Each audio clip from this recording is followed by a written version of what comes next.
Hello hi everyone, leet code series में आपका स्वागत है।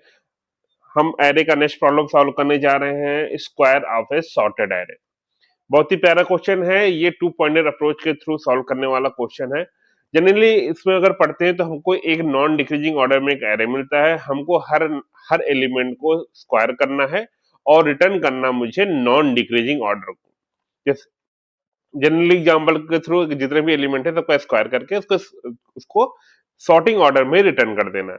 अगर लेकिन सारे नंबर अगर पॉजिटिव है तो कोई दिक्कत नहीं, लेकिन अगर निगेटिव और पॉजिटिव दोनों मिक्स है तब दिक्कत आई। जैसे यहाँ पर अगर देखते हैं -4 है, -1 है, 0 है, 3 है, 10 है।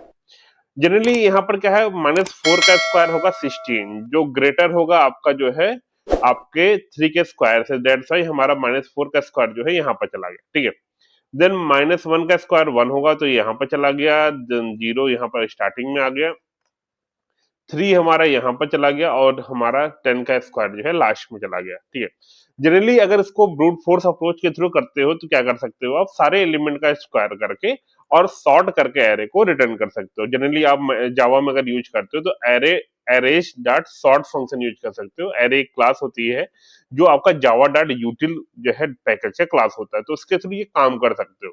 बट ये बहुत ही बेसिक सा सोल्यूशन है जनरली इस, क्योंकि ऑलरेडी आपको एरे सॉर्टेड फॉर्म में मिल ही रहा है, दैट्स वाई आपको फिर से सॉर्ट करना हो ये कहीं अच्छी बात नहीं होती है। दैट्स वाई इसको ऑप्टिमाइज वे में अगर आप देखा जाए, इसका जो सोल्यूशन होता है इसको हम यूज करते हैं टू पॉइंटर अप्रोच के थ्रू। तो देखते हैं टू पॉइंटर अप्रोच के थ्रू कैसे सॉल्व करते हैं। सपोर्टेड एग्जाम्पल के थ्रू ये समझो कि हमारे पास जो एलिमेंट आ रहे हैं वो सारे ये है। ठीक है, अब मैं यहाँ पर क्या करूंगा, मैं दो पॉइंटर लूंगा। दो पॉइंटर कैसे लूंगा, सबसे पहला पॉइंटर मैं लूंगा यहाँ पर, एक पॉइंटर स्टार्ट जो यहाँ पर मैं रिप्रेजेंट करूंगा और एक पॉइंटर एंड जो मैं यहाँ पर रिप्रेजेंट करूंगा। ठीक है, अब मैं चेक करूंगा कि मुझे 8 स्टार्ट पॉइंटर पे जो पड़ा हुआ है वैल्यू, उसका स्क्वायर करने पे बड़ी वैल्यू आएगी या एंड पॉइंटर पे स्क्वायर करने पे बड़ी वैल्यू आएगी। तो यहाँ पर देखोगे 8 का स्क्वायर 64 आएगा, 9 का स्क्वायर 81 आएगा। डेट्स वाई 9 को स्क्वायर करने में बड़ी वैल्यू आएगी। डेट्स वाई मैं क्या करूंगा, एक दूसरा एक एरे बनाऊंगा। ठीक है, इस एरे में क्या करूंगा, मैं एक के इंडेक्स लूंगा। के जो सबसे पहले जो रिप्रेजेंट करेगा वो लास्ट वाले इंडेक्स को रिप्रेजेंट करेगा। तो हम क्या करेंगे, से इसको 9 का स्क्वायर करके के वाले के इंडेक्स को जो है पे रख देंगे, तो के इंडेक्स पे आएगा तो 81 आएगा। उसके बाद क्या करेंगे, के की वैल्यू जो पहले 7 थी, अब जो है इसको डिक्रीमेंट करके क्या कर देंगे, वो 6 कर देंगे। आपने यहाँ पर एंड वाले पॉइंटर की वैल्यू यूज कर ली है, डेट्स वाई इसको आपको क्या करना है, डिक्रीमेंट करना है, क्योंकि ऑलरेडी यूज होगा। इसको डिक्रीमेंट करके आप यहाँ पर एंड को नाउ अब यहाँ प्लेस कर दोगे। ठीक है, फिर अगेन अब यहाँ पर देखोगे कि भाई ये बताओ, एस वाले पॉइंटर का स्क्वायर करने में बड़ी वैल्यू आएगी या ई वाले पॉइंटर की वैल्यू को स्क्वायर करने में बड़ी वैल्यू आएगी। तो आपको साफ साफ दिख रहा है कि एस वाले के जो स्क्वायर करने में बड़ी वैल्यू मिलेगी, जो मुझे मिला 64। तो मैं क्या करूंगा, यहाँ पर 64 को यहाँ प्लेस करूंगा और उसके बाद जो है स्टार्ट की वैल्यू यूज हो चुकी है, डेट्स वाई जो है ये यहाँ से स्टार्ट हट करके यहाँ पर आएगा और के की वैल्यू डिक्रीमेंट करके हम क्या कर देंगे, 5 कर देंगे। इसका मतलब नेक्स्ट टाइम जो है के 5 इंडेक्स पे हमको के को नेक्स्ट वैल्यू को प्लेस करना है। अगेन 6 को स्क्वायर करने में बड़ी वैल्यू आएगी या 7 को स्क्वायर करने में बड़ी वैल्यू आएगी। तो अभी सोच है हमारे पास एंड पॉइंटर पे जो वैल्यू पड़ी हुई है उसको स्क्वायर करने में बड़ी वैल्यू आएगी, डेट्स वाई स्क्वायर कर लेते हैं। हम आएंगे 49 यहाँ पे प्रेस करेंगे और इंड पॉइंटर की वैल्यू यूज हो चुकी है, डेट्स वाई इंड को पीछे लेंगे और के को माइनस कर देंगे, के को वैल्यू 4 कर देंगे। ठीक है, अगेन वी विल चेक कि इंड पॉइंटर को स्क्वायर करने बड़ी वैल्यू आएगी या स्टार को। तो अभी सर दोनों में देखो स्क्वायर करने सेम वैल्यू है तो उससे कोई फर्क नहीं पड़ता कौन सा रखेंगे। तो जो कंडीशन लगाएंगे जनरली ग्रेटर देन लगाएंगे, ग्रेटर देन इक्वल नहीं लगाएंगे। तो हम इंड को ही यहाँ पर जो है उठा के प्लेस कर देते हैं। तो इंड को यहाँ प्लेस कर देते हैं तो हमारे पास इसकी वैल्यू आएगी 36 और इसकी वैल्यू डिक्रीमेंट करके मैं यहाँ पर कर दूंगा और इसकी वैल्यू डिक्रीमेंट करके मैं क्या करूँ, के की वैल्यू वो 3 कर दूंगा। ठीक है, नेक्स्ट फिर से एस की वैल्यू, यहाँ पर एस को स्क्वायर करने में बड़ी वैल्यू आएगी, डेट्स वाई 36 में यहाँ प्लेस करूंगा। उसके बाद जो है इसको इंक्रीमेंट करके मैं यहाँ पर ले आऊंगा और इसकी के की वैल्यू जो है डिक्रीमेंट करके क्या हो जाएगी, वो 2 हो जाएगी।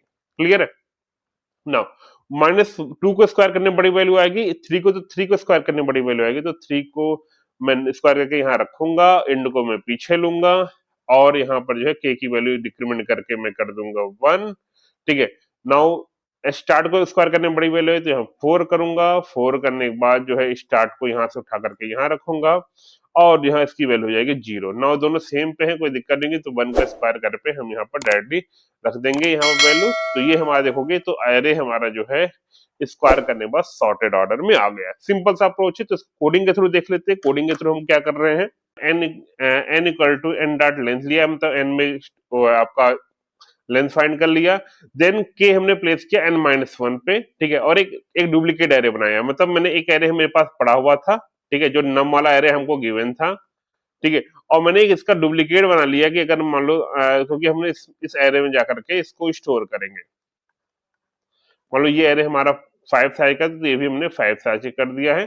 सेम हमने यही काम किया कि स्टार्ट को 0 पे रखा हुआ है, एंड को इन माइनस वन रखा हुआ है। स्टार्ट अगर जब तक लेस देन इक्वल हो तब तक हम लेस देन इक्वल हो एंड तक तब तक लूप चलता रहे। हम चेक कर रहे हैं यहाँ पर कि जब तक हमारा, अगर मुझे जो है नम ऑफ स्टार्ट इनटू स्टार्ट, मतलब इसका है स्टार्ट वाले एलिमेंट को स्क्वायर करने पे अगर बड़ी वैल्यू मिल रही है, अगर ये कंडीशन ट्रू हो रहा है, उस केस में हम के इंडेक्स पे जो है हम स्क्वायर करके वैल्यू डालेंगे और के को माइनस माइनस कर देंगे और स्टार्ट को प्लस प्लस कर देंगे, ठीक है। अगर ये कंडीशन फॉल्स होता है तो उस केस में क्या होगा, इंड वाली वैल्यू को स्क्वायर करने पे बड़ी वैल्यू आएगी। दैट्स वाई मैं क्या करूंगा, एल्स वाले केस में मैं एरे एरे के माइनस माइनस पे क्या करूंगा, मैं यहाँ पर जो है इंड वाले पॉइंटर की वैल्यू को स्क्वायर करके डालूंगा, इंड को माइनस माइनस कर दूंगा। बहुत ही सिंपल सा, बहुत ही प्यारा अप्रोच है। एक्चुअली ये टू पॉइंटर अप्रोच का पहला क्वेश्चन है, तो दैट्स वाई मैं आपको कुछ और क्वेश्चन टू पॉइंटर अप्रोच पे करा दूंगा, जिससे थोड़ा टू पॉइंटर अप्रोच के जो है प्रॉब्लम आपको जो है अच्छे से समझ में आने लगेंगे, इसको एक्चुअली में सॉल्व कैसे करते हैं। तो आई थिंक आपको समझ में आ रहा होगा। ये प्रॉब्लम बहुत ही प्यारा था, बहुत ही सिंपल सा प्रॉब्लम है। इसको कोड कर, इसको एग्जीक्यूट कर लेते हैं। एग्जीक्यूट करके देखते हैं क्या हमारा ये प्रॉब्लम एग्जीक्यूट हो रहा है कि नहीं हो रहा है। ये एक्सेप्ट हो गया है। नाउ इसको सबमिट कर ले। नाउ ये सबमिट हो गया है। तो इस वीडियो में इतना ही, मिलते हैं नेक्स्ट वीडियो में, तब तक के लिए बाय बाय।